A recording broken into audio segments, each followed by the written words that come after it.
What's up, Facebook? Hey, this is Nerf Herder Radio. Your host Carter, and with me, as always, is Jason. Say hi, Hello. Jason. Hi. Back, Sorry. back, Fighting with Stream back Deck. again is Brandon. So, big news is we came back to Facebook. We got over on Mixer, and none of you guys followed us, and it was very lonely. And Jason and I talked to ourselves a lot, and it was sad. So we decided to tuck tail and come back over here to Facebook. Little bruised ego. I don't know. Jason's laughing. Jason, share some thoughts. Yeah, it didn't work out. We tried to broaden our horizons, if you will, a little bit, but it's just not working. So, we'll go back to where everybody was. It's fun. Yeah. Hopefully you guys haven't forgotten about us on Sunday nights and still want to join in and take part in our show. So, we got one viewer, Matt Daniels, has joined. Hey, Matt, what's up, buddy? So been a while since we did the cast, or do we? I can't remember. I've been traveling so much. Did we do one last week? No. Yes? No, we didn't, because I was working, you were traveling. Yeah, that's right. Life happened.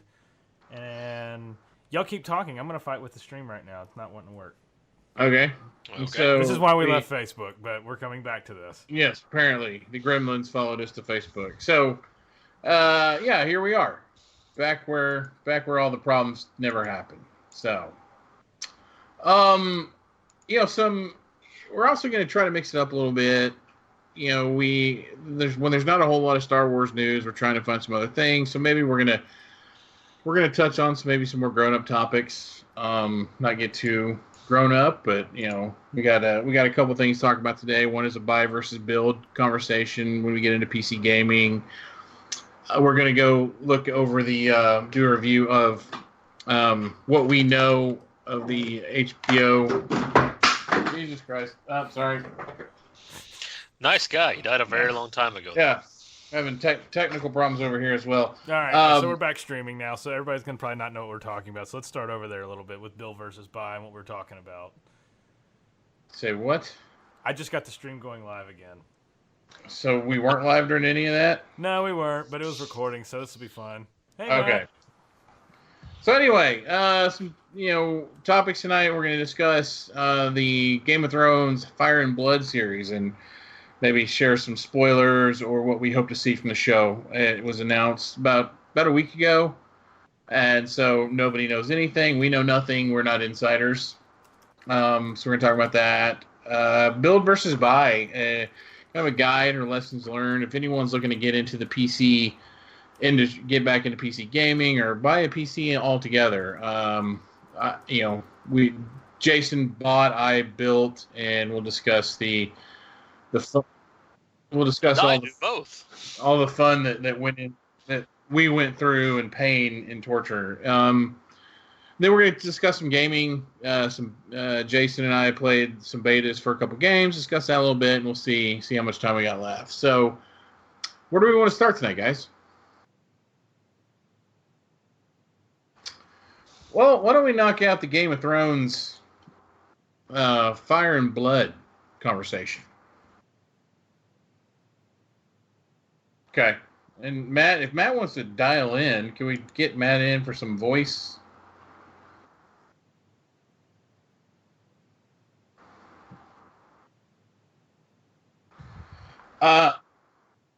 Yes. So we'll see how we can break the internet tonight over at the Nerf Herder Radio studio, sponsored by Schlotzky's and Coca-Cola.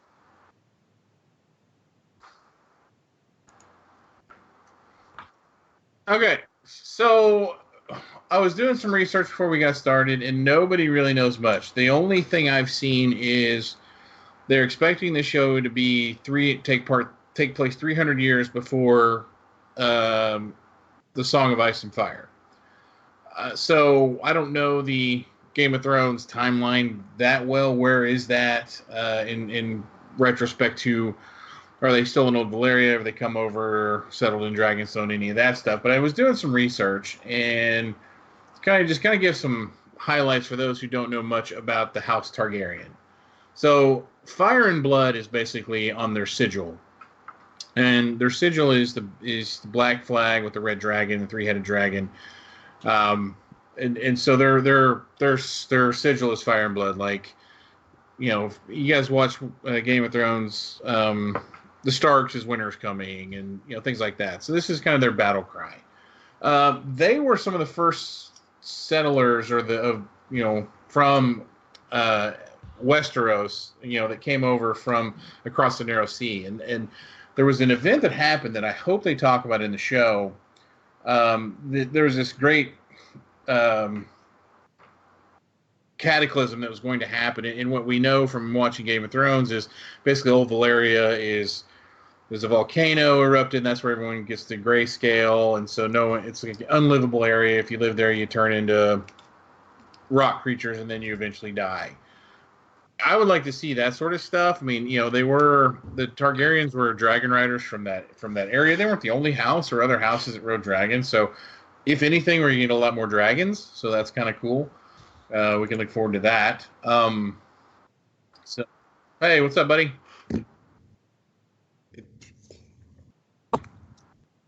Right, talk now. It was playing through my laptop. I didn't want it to like a lot. Hello, everyone. Welcome to the internet. It's so mysterious. Thanks for taking a break from Borderlands 3. I have played that an unhealthy amount since it came out. Like, yeah. Right on.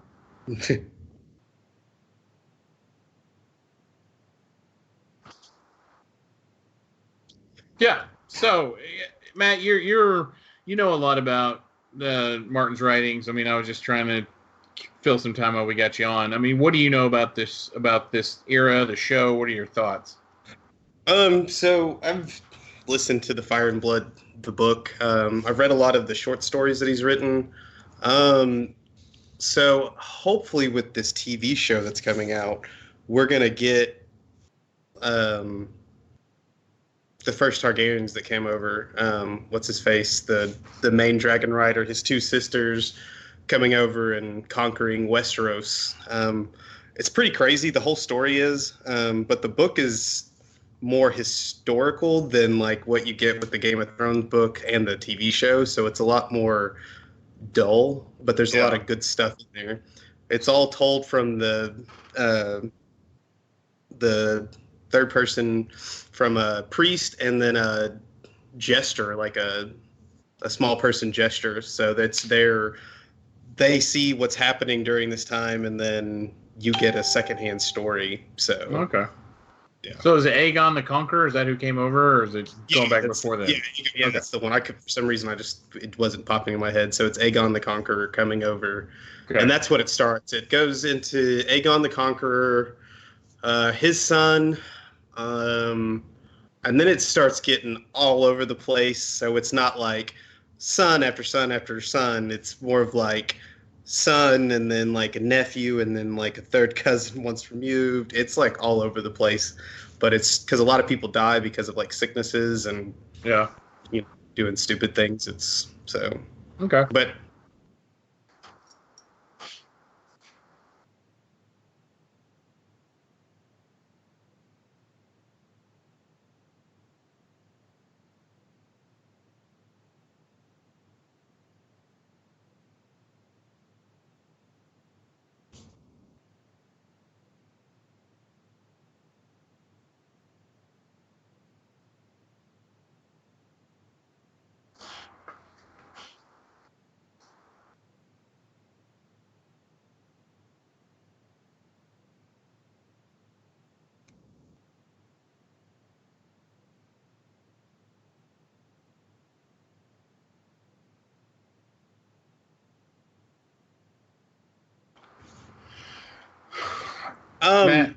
I think they're going to have to spend a lot of time on the script, because if they follow just the book, it's going to be boring as all get out. Like, it's kind of like the Silmarillion. It's literally like reading a history book. I'm a history major in college. I read a lot of books like that, and I love them, but they're super boring, and it's very technical, and they're talking about reigns, and there's some cool things in there. So they're gonna have to like ramp up the dramatization for this show that they're gonna do.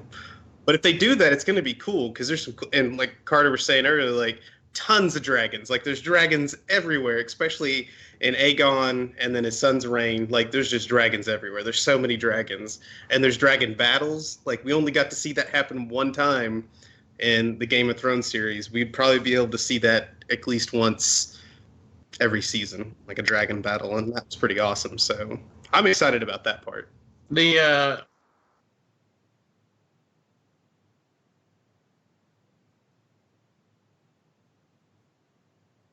Yeah, no, it's yeah, it's very similar. So I've always wanted them to go back to Old Valeria. If they were going to do a prequel show, that's what I want to see. The dragons, maybe explain Valerian steel.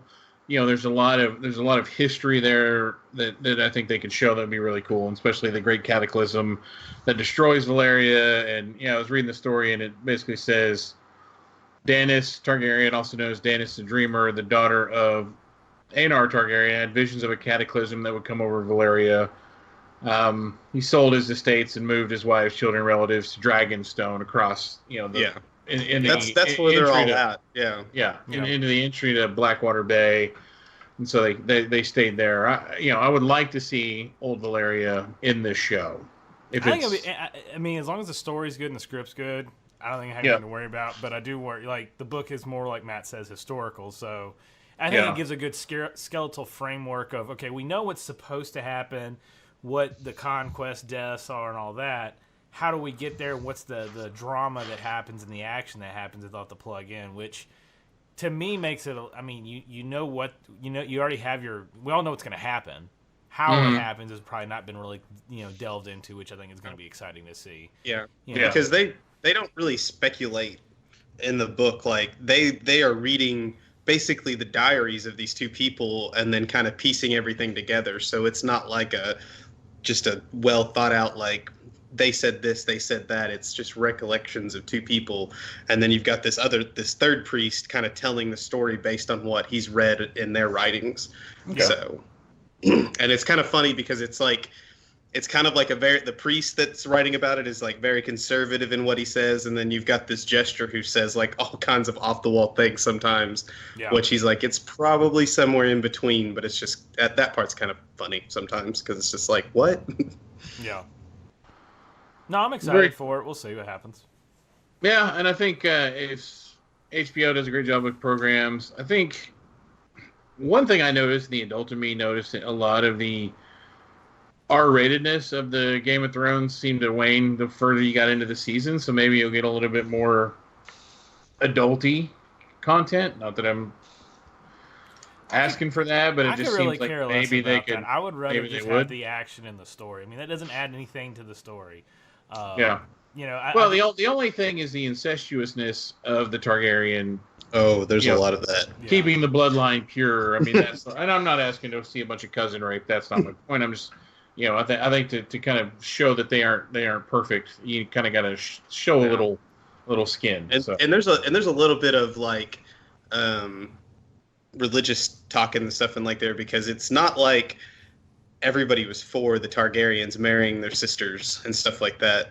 Like there is a very big like the faithful very, very against it, but realize that the Targaryens are super powerful, have dragons, and they're the ones that are going to hold power. And if they go against this too much, it's just going to create like anarchy and stuff like this. So yeah, I thought that was cool. That part's kind of fun. There's an article I pulled up talking about different theories about it, and it's going to focus on Aegon's conquest. Each series may cover a different Targaryen ruler. Each season, I'm sorry. Jumps around in time. The Dance of the Dragons is a big focal point, possibly, they're hoping. And then the last thing is that, is the series will end with, Dany's eggs from Game of Thrones Season 1. It says, turns out a certain Targaryen law took 3 dragon eggs and disappeared, only for those eggs to turn up as a wedding gift. So that would be kind of cool, like if they did culminate all the story arc into the kind of, if you will, the fall of the Targaryens, and then you see these eggs ending up and then the dude carries them and just sets them down, and it's that clip from Game of Thrones, and then that's the series end for it, and then they could go to something else. That would be kind of cool tie-in. That'd be nice. Yeah. Sorry, I was thinking of something and then I can't remember. It's the book that's out right now is only 150 years of the 300 that it's supposed to cover, so it's only half written. George R. Martin fashion. Yeah. He hasn't finished anything so far. He hasn't finished it yet, so they'll go start another series of books. Yeah, I mean, so I'm on his note. I really wish he'd finished the Game of Thrones series. Don't we all? I wish he would finish some of the Tales of Dunk and Egg because he's only got 3 out there, and those are really good. And then I wish he would finish that other half because, I was reading, and I knew it was gonna end because it wasn't gonna go the whole 300 years. But when it ended, I was just like, but I want more. Why do you do this? Yeah. Well, yeah, we'll keep our listeners advised as we learn anything. So make sure you tune in every Sunday night at 9:30 Central to Nerf Herder Radio. Your spot for all news Game of Thrones. So, I mean, I think we're all excited about the show. We'll see what happens. Moving on, Matt, if you want to stick around, we'd love to have you. If you want to dip, that's cool. But let's talk about some video games. A little topic that's near to all our hearts. I do love video games. You do love some video games. Jason. Yes. What have you been playing? Honestly, I've been dancing around between a lot of different stuff.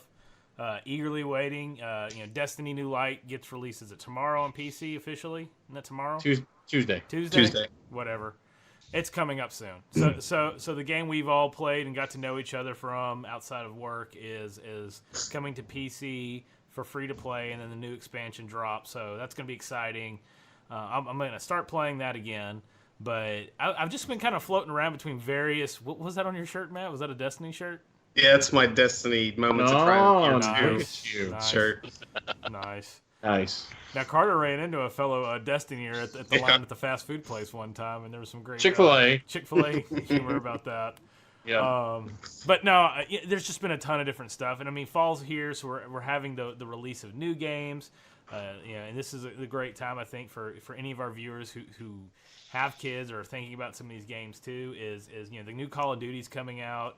The beta was last weekend, and then just yesterday, ending today, was the Ghost Recon beta as well. And I got to play both of these. Did you guys get a chance to dive in either of these? I played Breakpoint briefly. I downloaded it. I mean, it's like a 36 gig download. I think it was huge. Finally downloaded it. Played a little bit of it. Just kind of the first couple missions. I mean, it looks cool. Yeah. I got to learn the mechanics, the cover mechanics in the game, and all that. But I love the Ghost Recon series. Going all the way back to the original OG Ghost Recon. I think all the Ubisoft games have been pretty awesome. So I'm looking forward to that. Modern Warfare, I'm not gonna spend any money on it, to be honest. So I haven't played a Modern Warfare game or Call of Duty game since really Ghost came out, and that was one of the offshoots because I played Call of Duty and Call of Duty 2 when they were in World War II on PC back years and years ago. Really enjoyed those. I thought they did the gameplay from a storytelling standpoint when you're playing it. The intenseness was there, and then for years the only thing that really there was no modern combat games. And there was Ghost Recon, but just nothing really kind of like a Call of Duty. When they released Modern Warfare, and you kind of see the story untelling, and then they had Modern Warfare 2, which was controversial because they had that one scene where you're an undercover military agent and you go into the airport. And go into the airport, and you're doing a Russian attack. Yeah. Oh, that is a chilling mission. And so there was that aspect, and then the multiplayer alone from both of those games was just phenomenal. Tons of offshoots, and then they had 3, which kind of concluded the story after Black Ops 2, and something else came out. I think they finally came back and finished the Modern Warfare story. And so this one's kind of a reboot of the Modern Warfare saga, it sounds like, from what I've understood. There's not too much available on it as far as what the story is going to be telling. Obviously, if you can see on the screen, the guy they're showing there, that is Captain Price. I don't know if he's a captain or not because the beta, you don't play as him.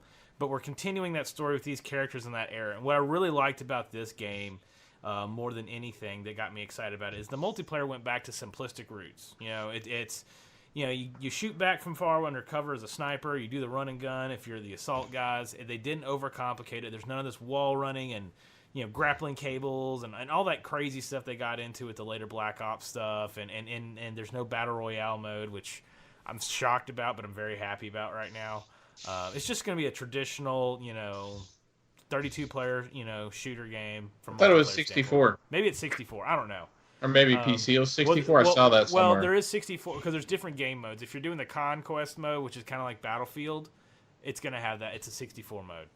Gotcha. So, and then Breakpoint. That's another one that I just played. And again, you're playing as a small infantry, a specialized paramilitary group called the Ghosts, and you take on the character of Nomad. Really, really cool game. A lot of sneaking around. You got to do silence weapons. You take guys out, make sure you're not seen, infiltrating bases and whatnot. Breakpoint continues off from the previous game of Wildlands, which that's probably one of my favorite Ghost Recon games. I think a bunch of us played it together too. Matt, you and I did, and your buddy would, of course, really, all right, I'm going to sneak over here. You got that one, and then he would, you'd hear this rifle go off with no silencer. He's like, "Oh man, I forgot to put my rifle on." It wasn't my buddy. It was Edward. Oh, it was Edward. it was always Edward. Dog, yeah. And so anyway, then immediately it's like, all right, let's just lock and load, run and gun this. And so I'm really excited about this one. I'm a little concerned about Breakpoint because they're taking from the Division 2 game a little bit in some of the behaviors and stuff. There's like a home base, and of course you have when you're in the bases, you can't run your full speed and stuff, and there's some outfitting and tweaking of guns you can do, which is cool, but I just really love that simplicity and yet challenging mode of Ghost Recon and Wildlands. And I think it was a giant map. And it was huge. And this one's huge too. Yeah. There's no it was like the entire country of Bolivia, wasn't it? Yeah. Which was amazing. Like that was fun exploring all that and trying to find everything and yeah, absolutely. Yeah. And this one's got just as big of a map. So I went ahead and signed up for 1 month of Uplay so I could go ahead and get it and really kind of dig into it. And if I like it, by then we'll be at the holiday season, and so I'm kind of banking on both of these having a Black Friday sale so I can snag them up for a little cheaper. There's a game. I'm almost tempted to sign up for Uplay because you can play the original Ghost Recon, or not. Yep. I'm sorry, Rainbow Six. Yep, Rainbow Six is in there. There's some Ghost Recon games, all the Assassin's Creed games. I can't imagine it looks any good. But man, I love the old Rainbow Six game. I have no idea. I'll download it and find out. So, but yeah, and you brought up a good point, Jason, about Uplay, and those that Jason and I have transitioned from console gaming into more PC gaming. Jason more than I, and a lot of these companies are now coming out with their own launchers. So when you think of what's a launcher, like Uplay is Ubisoft's launcher, or there's Battle.net is Blizzard and Activision. There's Epic Games, which Origin. You got Steam, Epic, Origin, Uplay, Rockstar just announced one. Well, Steam's more of a storefront. Epic has Fortnite and Borderlands and some of those games, and then Steam is basically where you go buy a bunch of other games. And so, the complexity of PC gaming, while there are some more powerful machines out there, you really start to respect the simplicity of the console. I mean, you log into the console, there's like one place to buy your stuff, and you go download the game and you go play it. You don't have all of this, switching and creating a profile on all 15 of these different. And if you don't have Game Pass for Xbox, you should get it. It's amazing. Yeah, I got that one too. It's just phenomenal. Like I don't download stuff all the time, but Fallout 4's on there. I know all the Borderlands games are on there. Yep. Like there's just a ton of games that they put out. Like I'm probably going to wait on some of these games we're talking about until they come out on Game Pass. Yeah. Just because it's like I don't have to buy them. I know I'm going to be playing Borderlands. I know I'm going to be playing Destiny, so I'm going to be spending my money on that, and then I'll just wait for. That's how I've been playing Odyssey and the Assassin's Creed games. Is once they come out there, I just download them and play them. I'm really curious. It's awesome. It's all going to be contingent upon internet speed. But I'm really, really curious. Stadia is launching here pretty soon from Google, and This brings up kind of the next thing we're going to talk about with build versus buy, but with the PC standpoint, it's kind of like the streaming service market right now. There is a plethora of service options to choose between. There's Epic, Steam, all like we just talked about, and then the same thing for your TV consumption as well. And it is very taxing, and it is frustrating because it's like, oh, I want to play this, okay, or I want to go buy this game. Well, where do I go buy it at? Where's the best price? And do I have to buy it through their store? Or can I get it off of Amazon or whatever? And so I'm really curious how much Stadia is going to succeed or if it's going to flop. I think it's all dependent upon where you live, what kind of internet connection you have. But I think if I can pay for Stadia sorry, let me finish this real quick. Go ahead. With the Stadia, you get that catalog and it's not launcher specific, and it's more of a console market, granted, but they can pull stuff off as soon as they want to as well. Yeah, I think a lot of it's going to hinge on the studios and the AAA titles that they get. Destiny 2 is launching on Stadia. That was one of their big. That's the only big AAA title I've heard, unless they've announced others. So that's going to be contingent. But you also have to consider that a lot of us are going to take advantage of is console streaming for Xbox, the Project X Cloud type feature. I signed up for the preview of that like 3 days ago. Yeah, it goes live in November. So, and what that'll do is basically allow you to stream your console anywhere. So when I'm on the road working, I don't have to take my Xbox with me to play Destiny. I can log in remotely and do it that way. So that goes live. So that may bite into some of Stadia's steam, and plus a lot of the the Project X Cloud when that goes live and all the other streaming services. So yeah. I mean, there's a lot. It's going to be. We're in. I love. It's a buyer's market. It is, sure. But I also love this time we are with technology too. If you think about it, we're getting to a point to where, and I heard it on another podcast, but it was a great point. They said we got to a point with cell phones and things kind of got goofy, right? Remember, we had the Nokia N-Gage. You had the Nokia phone that flipped open and it had the keyboard inside of it. And you close it back and it was a little like mean green scone. It wasn't a Sidekick, you had the Sidekick, but all these different devices, the Palm Trios and all that. And so everybody was trying all these different ways, and it became what's functional plus what's cool and innovative, and then they all kind of merged together, and then we had the smartphone. And we're seeing this point now where the smartphone's kind of stabilized, but we're seeing some goofiness as well, like 6 cameras and 4 camera lenses. What's going to come next? All that. The iPhone 11, yeah, that looks. And smartwatches are becoming more prevalent. Google's, I think, teasing with Google Glass again. So all these different things, and you're seeing that same kind of stuff with the gaming market and the PC market, where it's like I don't have to just have the single device anymore to play off of. So it's very interesting to me. Yeah.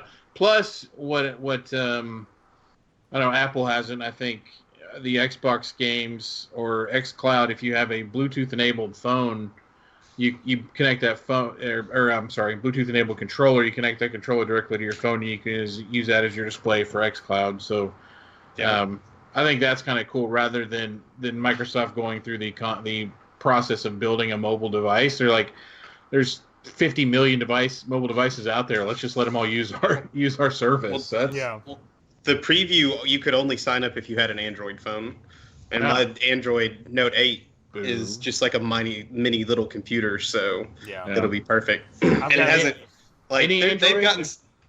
It said any Android. So I can go dust off my Zen phone, and I was gonna say I've got an HTC A8 that I can try. That thing's a dinosaur. That's what they said. I don't know how well it'll work, but hey, let's find out. Why not? Well, so Jason has got the splash screen up here in the artwork. Build versus buy, and like you said, this is kind of a good segue into this conversation. What about 9 months ago, Jason? You and I got the. I mean, there's a PC game that I've been following in development for 10 years called Star Citizen by Cloud Imperium Games. Yep. And I've been following the development of this game, and I always told myself when this game goes live, I'm going to get a gaming computer to run it. I wasn't going to buy a PC 5 years ago because they said they were close. And so waited, and then finally started to put some components together and build a PC. I've always built mine. I like the concept of, picking the motherboard and picking the processor and the hard drive and the memory and the Christmas morning feeling of, all this stuff shows up and you get to put it in the PC and turn it on and wait for the post screen. And if it doesn't post, you tear it all apart and do it all over again. And so, Jason, we were both kind of looking and Jason bought a PC and I built a PC. So, Jason. Yeah. You've built PCs before. What made you decide to buy the machine you got? Great question. Well, time, honestly. Married, I work 40 plus hours a week. I have kids. They have commitments to sports and other extracurriculars. I'm involved in church. That takes up time and other stuff throughout the week. And so, my oldest brother, Chris, said it best. He's like, I would love to be able to have a project PC. I would love to be able to have that ability to go in and tinker. But I just want to be able to sit down and do, it work every time and play and enjoy what I'm doing. And not have to be like, all right, I got to take 20 minutes to, rewire the fans or whatever else. Brandon's got a great story about one of his first PC builds with the processor.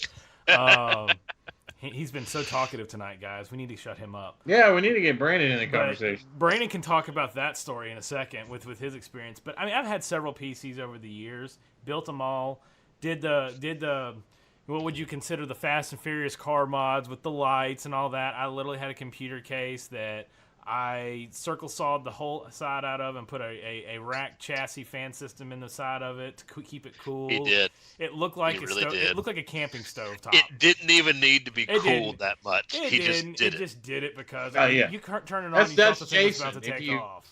Jason just needs a project. Yes. So I've had all sorts of that stuff, and it's been fun and it's cool and it's kind of the bragging right thing, but. Honestly, I just bought it because I wanted it to work, and I wanted it to be the Ronco cooker. I'm going to set it. I ain't going to forget it, but, I ain't got to mess with it. You and Brandon, what's your story with your first build experience? Well, my first build experience went fine. I bought all the parts, built me a little machine. I don't remember how powerful it was. This was 12, 13 years ago, so it wasn't that big. But the first one worked okay, but then we went to do a big upgrade, and everyone bought new stuff, and I bought some new stuff to upgrade my machine, and it ended up the motherboard touched the case in this one little spot, like that much, and I missed it, so the machine wouldn't post. Shorted out? It was shorting it out, yes. It didn't kill the board, though, because I arm made it back. They sent it back and said, hey, we ran it in dev for 12 hours without a problem. You're doing something wrong. Put it back in the case. It didn't work. I took it out of the case. It worked, and I was like, what am I doing wrong? And then I found the little spot where it was touching, and I'm like, crap. I had a mini tower. I had to go buy a full tower because this board didn't technically support a mini tower, and I didn't feel like trying to shave the section of the case off that was in the way. Now, didn't you also have the issue where you bent one of the processor pins too? Oh yes, I did that. I do that so every damn. When Intel finally got away from having pins on their damn processors, I was like so ecstatic because every time you get the little plastic case to process in, and no matter how delicately I pop it open, every fucking time I've been pins. It's like, you piece of crap. Why do y'all put it like this? Mm-hmm. I'm the only one that did it though, so it's just me. It's my luck. Yes, but ironically for me, I had an old chop suey thrown together with 100 different things in it case for years, and in 2010, this is when StarCraft 2 first came out, I could run it on that box, but all the high-end graphics, all the CGI movies, everything looked like crap. And so I was like, I'm buying a new computer. And I sat down to part one out and build one out, and I had all the pieces to build one, but I was finally like, I don't feel like screwing with this again. Like Jason, wives, lives, kids, I just went and bought myself a Gateway FX machine, and I'm still using that guy today. I've only put a new video card in it. It still works just great. It's the machine I'm sitting here now. I'm trying to figure out how I'm going to save everything I've got to blow it away and upgrade it to Windows 10 to get in compliance because, 7's only been around for, I don't know, forever. About 10 years. Yeah, it's kind of like I'm doing the XP thing again where I'm finally committing to Windows 7, 5 or 6 years after it came out. Yeah. So that's where I'm at now. But I mean, I've built them for years, and it's fun, and it's really just it comes down to that. It's a fun project. It's a fun thing to sit here and build and do. And unlike Jason, I don't have as much of a time commitment resource that he does. And I could build another machine if I wanted to build a new machine, but After doing enterprise level support for hardware for many years, the thing I've discovered and learned how to work a system better is it's much nicer to buy someone's product, because when it breaks, I just call and yell at one person and make them help me fix it. You're not doing this all day long. As opposed to the other way, when my motherboard doesn't work, I put so and so's processor in it and it does not boot, it won't post, it won't do this. I put this processor in and it works. Your motherboard's not working. Oh no, you got to talk to the processor manufacturer. The processor manufacturer sends you back to the motherboard manufacturer. You go back and forth till you find it. Or something, yeah. So you get monkeying around with it. I will say this though, you can, if you are patient and you're wanting to build a PC and you want to slow build it, you can save a substantial amount of money. You can, yeah. Because you can catch the video card on sale or the processor on sale, or you find out Intel or AMD announces their new line and it's launching. They're going to drop the price on the other stuff to clear out inventory. So you can really come out ahead in a lot of ways. But there is something to be said for building. Now, Carter, you've had a similar. I don't know what's your experience been like, because we're on opposite ends of that spectrum. Yeah, real quick, Carter, let me throw one more thing in. The only pain is if you do buy a box, the only thing I've discovered too is it's real particular about upgrades to it. Yeah. You can't just go buy an off-the-shelf video card and throw it in there because, this thing requires, I'm going to guess the wrong voltage, but, an 8-volt little adapter. Mm-hmm. Well, we didn't put that in that case because your video card didn't need it, and we're cheap, so you don't have a full power supply in there. Oh, yeah. So there is that ratio on the other flip of that coin of it's not as customizable and it's not as easy to retrofit later. A lot of times you do end up in the boat where this thing is just too old and it's got to be retired and I've got to buy a new system. Whereas if you've piecemealed your own box, you've got open support. It's to do whatever you want to do it. But right. Go ahead. No, I put one together. Made a lot of mistakes. If I had to start off from the outside in, the first mistake I made is I wish I would have got a bigger case. The case I have is way too small. It's just hard to get in there with big fat fingers and screw things in and stuff like that. So I would recommend getting a little bit bigger case than you would expect or you think you would need. Like Jason said, the second thing is you look at you can save money. There's always Newegg shocker deals and there's always opportunities to save here, save there, but you have to be somewhat flexible on your components. Or if you're in the market for an MSI motherboard, are you going to sit around and wait for MSI sale to hit, or would you buy that Asus board that does the same chipset, same everything, to get you on down the road? So, and then you look at all of the other ancillary products, hard drive capacities. I mean, I had a 1 terabyte drive from an 8-year-old computer I thought would last me forever, and it died shortly after putting this thing together. Oh, I remember that. And then I got the idea because the motherboard supports M.2. I was like, last weekend I sit around, and this is the lessons learned area. I was like, I'm going to try to install Windows on this M.2 and run that because it's a lot faster. And I had nothing but headaches with that. It's like Windows would never properly install, and I'd always get different hang-ups in the install process to the point where I just said, forget it, and just yanked it out, not even going to mess with it. But, if you got to look at, there's a difference between cost and value. And what you value in the system, you may have to pay a little bit more to get there, versus the classic budget build. I mean, you can build a PC for honestly $500, and it'll probably play Fortnite. You have to turn down the graphics, or it'll play Apex Legends or whatever. But if you want something that's going to play most modern titles, you're probably going to spend about $1,000 to $1,200.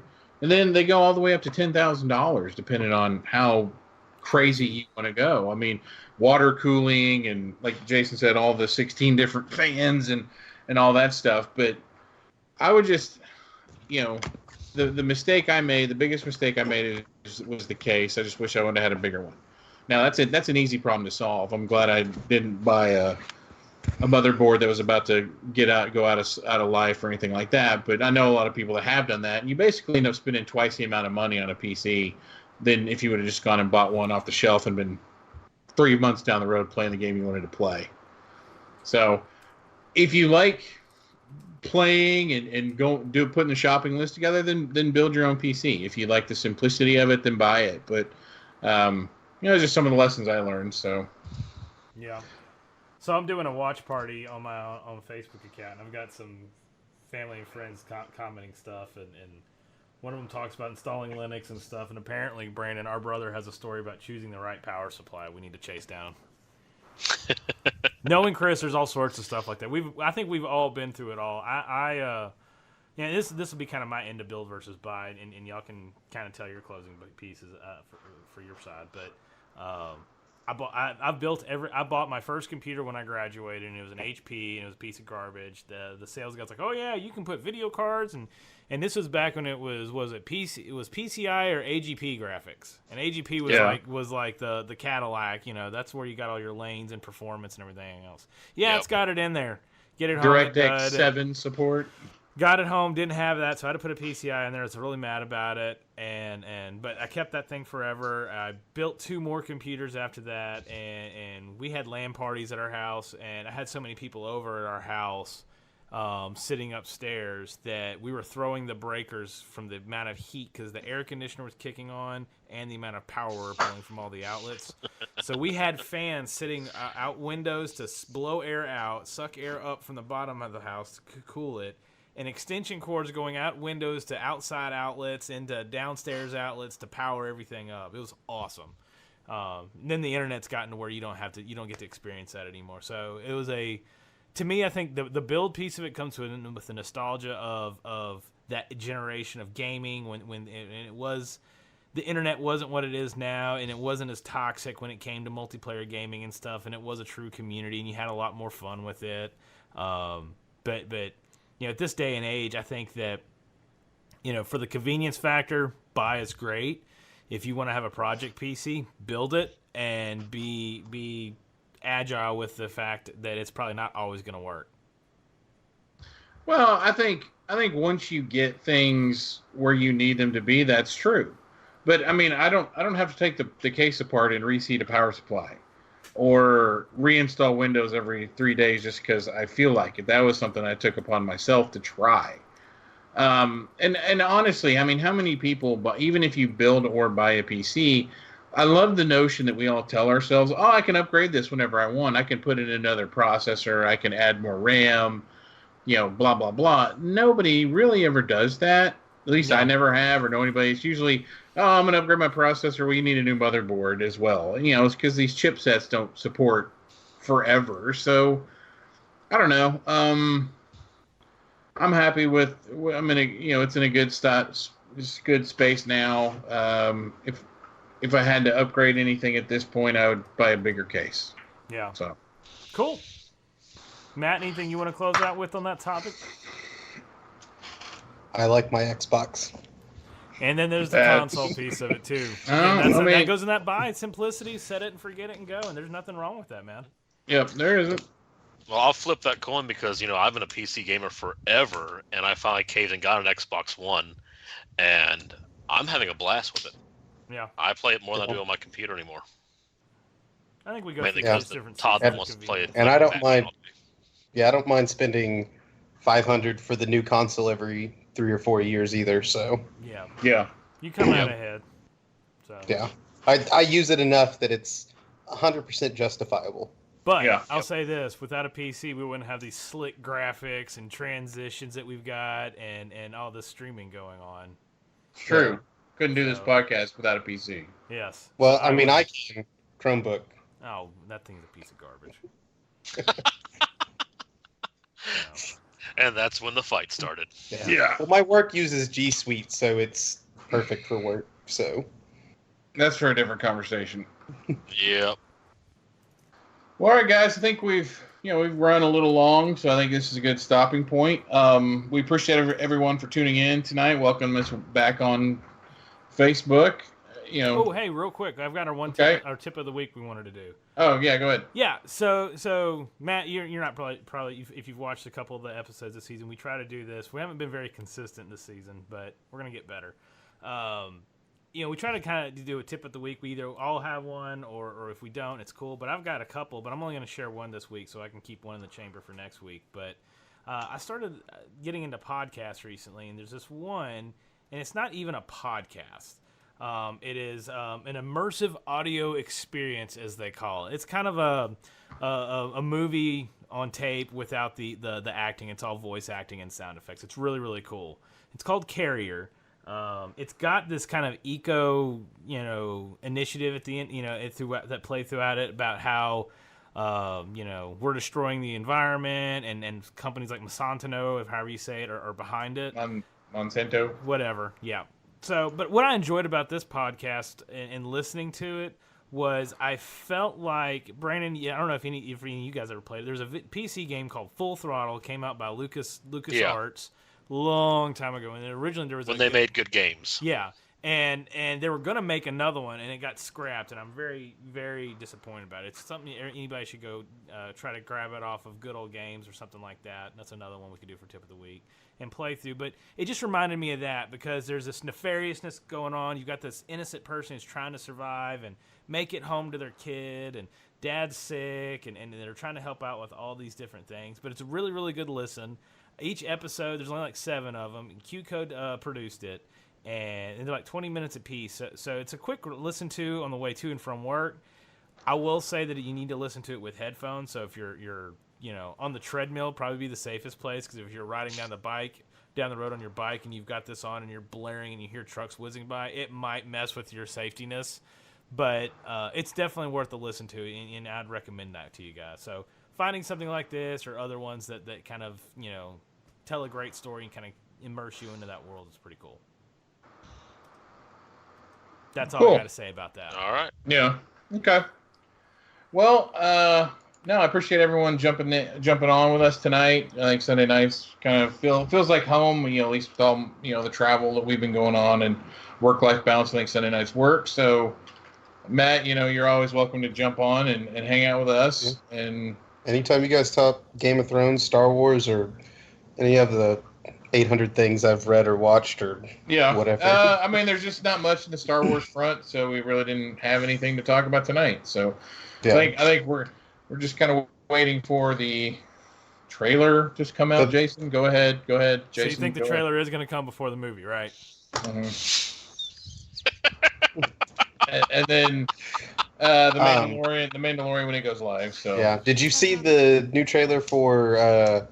What is it? Fallen Order or Fallen Jedi? Fallen Order. Fallen Order. Yeah, the gameplay trailer, it looks interesting. I'm very intrigued. Now, it's supposed to be canon to the Star Wars lore, right? Yep, it is. And so who is this homeboy going to be? Like, we haven't seen him in the movie. He's just a Jedi. This is where he's being introduced. Yeah, this is where he's being introduced. But apparently in the new trailer, about 30 seconds in, you can hear Darth Vader breathing. So there's speculation he's going to be in the game. So somewhere. I'm just curious if this is if Fallen Order is going to come out before the Rise movie. Of Skywalker. Yes. Yeah. So I wonder if there's a tie. The trailer. Well, we don't know that. I don't know how much tie-in it'll have it with the movie. I don't think they would do that for a video game because Disney doesn't make money off of EA's stuff, or as much as they would want to. They'll make more money off the movie, but. Yeah, I think it'll be interesting to see if they tie there's just there's a lot of story there that I feel like I don't know. I've left wanting more with the new trilogy, story and content wise. I think this will more tie into Rebels, and probably the Clone Wars kind of stuff. Oh, okay. Like that kind of stuff. Like they are. I guess one thing is what they're doing another season of Rebels on the streaming service that goes live or Clone Wars. Clone Wars. But I think it'll more tie in because it has an Inquisitor in it, so that's why I think it's more tied into that stuff than it is. Makes sense. The new movie. So, but I'm excited. I love Star Wars, so I'm going to play it. Buy it. It could be the worst game in the world. I'm still going to finish it. So. Word. All right, man. Well, I think this is a good stopping point. So, we going to do this on Sunday nights now, and then we're going to maybe do the Midlife Crisis matinee, try squeezing if we can, or maybe do it later on in the week, depending on schedule. So we appreciate everyone tuning in tonight. And as they say in the Star Wars universe, may the Force be with you. Peace. See ya. See ya. Later.